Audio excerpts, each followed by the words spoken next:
पहाड़ी के ठीक पीछे था काली पहाड़ी, यानी मौत का घर। भैरवगढ़ गांव तक पहुंचने का रास्ता बेहद दुर्गम था। लगभग 24 घंटे घने तूफान और तेज हवाओं की वजह से वहां के वीरानी माहौल की कहानियां लोगों के दिलों को दहला देती थी। ऐसे बहुत कम लोग थे जो भैरवगढ़ गांव तक जाने की हिम्मत करते थे। लोगों का कहना था कि इस गांव के आसपास बुरी आत्माओं का साया मंडराता है।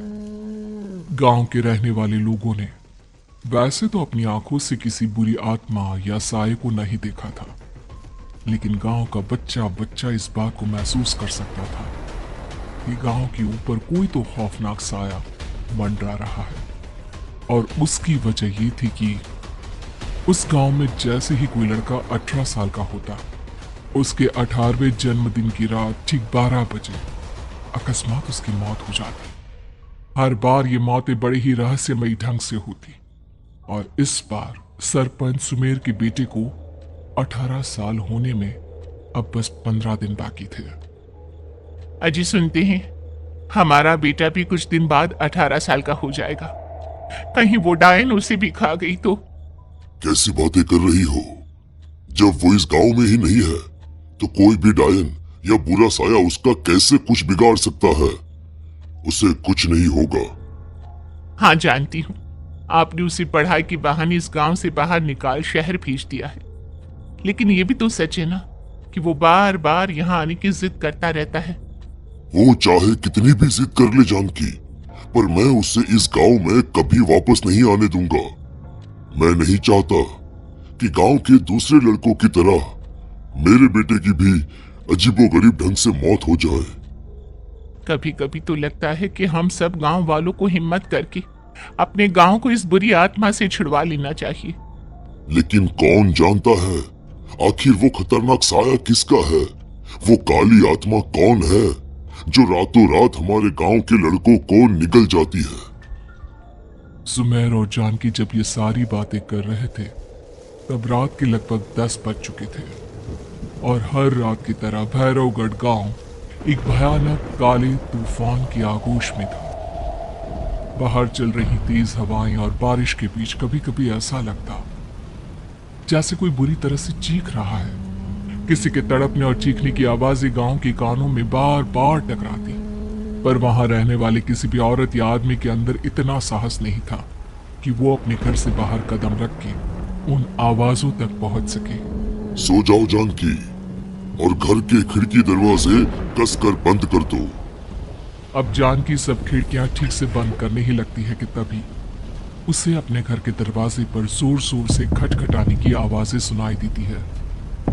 इन आवाजों को सुनकर जानकी और सुमेर के चेहरे डर से पीले और हाथ पैर ठंडे पड़ जाते हैं। जानकी, जानकी, इतनी रात कौन होगा? पता नहीं, ऐसा लग रहा है कोई बुरी तरह से दरवाजा खटखटा रहा है। अरे हाँ, पर किसी की आवाज भी तो नहीं आ रही। क्या करूं? दरवाजा खोल लूं या नहीं? कहीं ऐसा ना हो कि किसी को हमारी मदद की जरूरत हो। लड़खड़ाते कदमों से सुमेर दरवाजे के करीब जाता है और अपने कान को दरवाजे पर रख धीरे से आवाज देते हुए पूछता है, कौन? कौन है? कौन है वहां? तभी एक बेहद डराने वाली आवाज उसके कानों से टकराती है। दरवाजा खोलो, दरवाजा खोलो, वरना आज की रात इस गांव में कोई जिंदा नहीं बचेगा। मैं जानती हूँ तुम्हारा बेटा 18 साल का होने वाला है। अगर उसकी जान की जरा भी परवाह है तो दरवाजा खोल दो। इस आवाज को सुनते ही सुमेर घबरा कर पीछे हट जाता है और जानकी को पूरी बात बताता है। कहीं वो डायन हमारे घर तक तो नहीं पहुंच गई? अब हम क्या करेंगे? मुझे दरवाजा खोलना ही होगा जानकी। मेरे पास अब कोई रास्ता नहीं है। इतना कहकर सुमेर डर से अपनी दोनों आंखें कसकर बंद करता है और कांपते हाथों के साथ झटके से दरवाजा खोल देता है। तभी किसी के जोर से हंसने की आवाज सुमेर और जानकी को सुनाई देती है।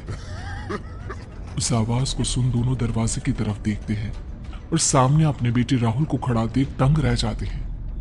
राहुल के हाथ में उसका मोबाइल होता है जिसमें से वो आवाज बज रही थी। ये क्या मजाक है? और तू यहाँ, तुझे मना किया था ना गांव में आने को, समझ में नहीं आता क्या? 18 साल का होने वाला है तू। माँ, आप लोग भी पता नहीं किन अंधविश्वास भरी बातों पर भरोसा करते हैं। क्या क्या मैं अपने घर नहीं आ सकता? आप लोगों से नहीं मिल सकता? देख बेटा, हमने तुझे किसी वजह से ही इस गांव से दूर रखा था और यहाँ आकर तूने अच्छा नहीं किया। चल चल चल, मैं तुझे अभी के अभी वापस शहर छोड़कर आता हूँ। ओफो पापा, आप बेकार की बातों से परेशान हो रहे हैं। बाहर इतना तेज अंदर तूफान चल रहा है, कहीं जाने की जरूरत नहीं है। मैं बस आप लोगों से मिलने आया हूँ, कुछ दिन रहकर चला जाऊंगा। दिमाग खराब हो गया है इस लड़के का, नहीं जानता कि इस गांव में ये सुरक्षित नहीं है। किसने कहा था तुझे यहाँ आने को? ये आवाजें सुन, बाहर से जो आवाजें आ रही है तुझे सुनाई नहीं देती क्या? अरे माँ, जब जोर से तूफान चलता है, तेज हवाएं चलती हैं, तो इसी तरह की आवाजें आती हैं। ये बहुत नॉर्मल है माँ। नॉर्मल होगी तेरे लिए बेटा। 4 दिन शहर में पढ़कर आया है तो अपने माँ बाप की बात नहीं मान सकता।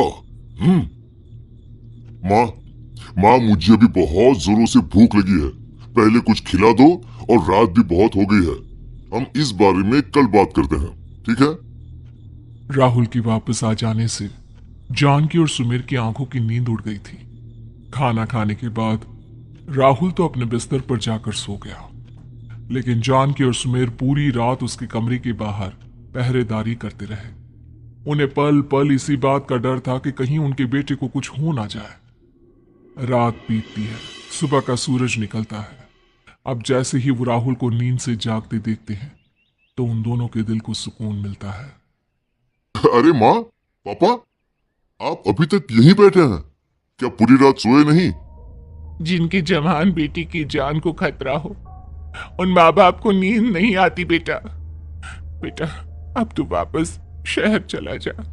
देखो माँ, मैं किसी जरूरी काम से इस गांव में आया हूँ, और वो काम पूरा होने के बाद मैं खुद यहाँ से चला जाऊंगा। काम? गांव में तेरा क्या काम है? पापा, मैं बचपन से ही इस गांव के बारे में बेहद डरावने किस्से सुनते आया हूँ, इसीलिए अब मैं उन्हीं किस्सों के ऊपर डॉक्यूमेंट्री फिल्म बनाऊंगा। रिसर्च करना चाहता हूँ कि आखिर सच्चाई है क्या। हे भगवान, लो जी, सुन लिया, और भेजो इसे पढ़ने के लिए शहर। मैंने आपसे पहले ही कहा था, मेरी बहन के पास दूसरे गांव भेज दो। ना ये शहर जाता और ना उल जुलूल की बात इसके दिमाग में आती। जानकी और सुमेर राहुल को समझाने की बहुत कोशिश करते हैं, पर वो किसी की बात नहीं सुनता और अपना कैमरा लेकर गांव की पास वाली काली पहाड़ी की तरफ निकल जाता है। अब राहुल जैसे ही काली पहाड़ी पर पहुंचता है, उसकी नजर पहाड़ी के ठीक बीचों बीच बनी एक पुरानी झोपड़ी पर पड़ती है। यहाँ भी कोई रहता है क्या? ये इंटरेस्टिंग होगा। राहुल की आवाज पहाड़ों से टकराकर उसके कानों में सुनाई दे रही थी। उसने चारों तरफ का नजारा देखकर वहां की तस्वीरें अपने कैमरे में उतारना शुरू कर दिया। तभी अचानक राहुल ने अपने कैमरे में खींची हुई तस्वीर को जूम करके देखा और उसमें उसे जो नजर आया वो देखकर राहुल के होश उड़ गए। क्या सचमुच उस गांव के ऊपर किसी बुरी आत्मा का साया था? क्या राहुल की जान बच पाएगी? क्या देखा था राहुल ने उस फोटो में जिसे देखकर वो दंग रह गया? इन सवालों के जवाब जानने के लिए देखिए इस कहानी का अगला भाग। घर की लड़ाइयां कितनी भी हो, लेकिन यह भी सच है कि किसी पर कोई आपत्ति हो तो अपना ही परिवार साथ देता है। भैया, मेरे पीछे पुलिस लगी है, प्लीज मुझे बचा लो। रवि और राज 2 भाई, लेकिन दोनों में कभी नहीं पची। अरे क्या हुआ छोटे, क्या कर दिया तूने? अरे कुछ नहीं भैया, मेरा दोस्त है ना राजू, वो मुझे लेकर बैंक गया था। मुझे नहीं पता भैया कि वो वहां बैंक लूटने जा रहा है। मैं उसके साथ बैंक में घुसते ही सीसीटीवी कैमरे में दिख गया हूं। अब पुलिस मुझे ढूंढ रही है भैया, मुझे बचा लो। राज कुछ सोचता है, फिर कहता है, ओके, तुम यही रुको, मेरा एक दोस्त पुलिस में है, मैं बात करता हूँ। तभी वहां रवि की बीवी राज की बीवी के साथ आ जाती है। तुम लोगों के घर जब तक पुलिस का आना जाना है, बच्चों को यहीं छोड़ दो, उन पर असर ठीक नहीं पड़ेगा। तभी वहां पुलिस आ जाती है। चलो चलो, कौन है रवि, थाने चलो। मैंने कुछ नहीं किया, मुझे कुछ नहीं पता। अरे वो तो पुलिस स्टेशन चलकर ही पता चलेगा कि कुछ पता है कि नहीं, चलो। कहानी का फ्लैशबैक। भैया, मुझे मेरे मकान में हक चाहिए ही चाहिए। अरे लेकिन छोटे, अभी मेरे बच्चों पर काफी खर्चा है, तेरी भाभी की भी तबीयत ठीक नहीं रहती, बजट बिल्कुल नहीं है कि मैं अलग होकर रहूं। देख लो भैया, 1 महीना है तुम्हारे पास, जल्दी से घर खाली कर दो। अरे कैसी बात कर रहे हैं भैया, मेरे शरीर में अभी इतनी हिम्मत भी नहीं कि घर को खाली करे। तो क्यों अपना पोषण बेचा भाभी? अरे तुम तो जानती हो, पिताजी की बीमारी के कारण उन्हें हमारी जरूरत थी, कैसे आते पैसे। ससुर जी तो बूढ़े थे भाभी, उनकी बीमारी में भी पैसे लगाना कौन सा अकल का काम था? तो क्या पिताजी को मैं मरने के लिए छोड़ देता? अरे रवि, तू तो समझ, पापा को हमारी जरूरत थी, उन्होंने हमारे लिए हर वो काम किया जिससे हमें खुशी मिले। बैक टू रवि जो जेल में बैठा है। ये मैंने क्या कर दिया था? मैं ना पिता का हुआ ना ही भैया का, मेरे साथ जो हो रहा है ठीक ही हो रहा है। तभी वहां पुलिस वाला आता है। रवि, तुमसे कोई मिलने आया है। भाभी, आप यहां क्यों आई? पुलिस स्टेशन है ये भाभी। भैया, आपकी जगह मेरा भाई होता तो क्या मैं नहीं आती? अच्छा, ये खाना ले लीजिए, खा लीजिएगा। आपके भैया लगे हैं वकीलों और पुलिस वालों से बात करने में, डरने की कोई बात नहीं, जब आपने गुनाह किया ही नहीं तो सजा भी नहीं मिलेगी। रवि भाभी को देखकर रोने लगता है। घर में साक्षी चुपचाप बैठी होती है कि तभी सोनम कहती है, अरे साक्षी, क्या हुआ, परेशान क्यों हो रही हो? भाभी, अभी अभी पुलिस स्टेशन से खबर आई है, इन्हें बड़े जेल में शिफ्ट किया जा रहा है, मैं क्या करूंगी भाभी? रो मत, हम अच्छे से अच्छा वकील करेंगे। लेकिन उसमें तो बड़े पैसे लगेंगे दीदी, हम इतना पैसा कहां से लाएंगे? अरे क्यों, ये मकान है ना, और मेरे कुछ गहने भी है। साक्षी की आंखों में पानी आ जाता है। पर दीदी, ये तो आप और भैया की मेहनत की कमाई है। पापा के बाद भी तो हम लोगों का सब खत्म हो गया था, पापा को तो बचा नहीं पाए, लेकिन भैया को जरूर बचा लेंगे, और भगवान चाहेंगे ना तो दोनों भाई मिलकर इससे भी बड़ा मकान खड़ा कर लेंगे। साक्षी। थोड़ी देर में राज वहां आता है। सोनम सही कह रही है साक्षी, पैसों की कमी के कारण किसी भी बेगुनाह को सजा नहीं मिलती। राज एक अच्छा सा वकील करता है। सोनम और साक्षी बचाए पैसे और अपने गहनों को बेचकर रवि का केस लड़ते हैं और जल्द ही रवि जेल से बाहर आ जाता है। रवि राज को गले लगाकर कहता है, भैया मुझे माफ कर दो, मुझे साक्षी ने सब कुछ बताया है। भैया, आपने मुझ पर विश्वास किया, मेरे लिए दिन रात मेहनत की, भाभी ने अपने गहने तक बेच दिए।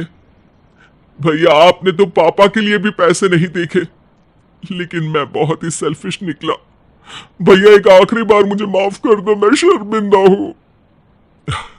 अरे भाई, अपने तो अपने ही होते हैं, पापा ने हमारे लिए क्या नहीं किया ये तुम्हें बताने की जरूरत नहीं है मुझे।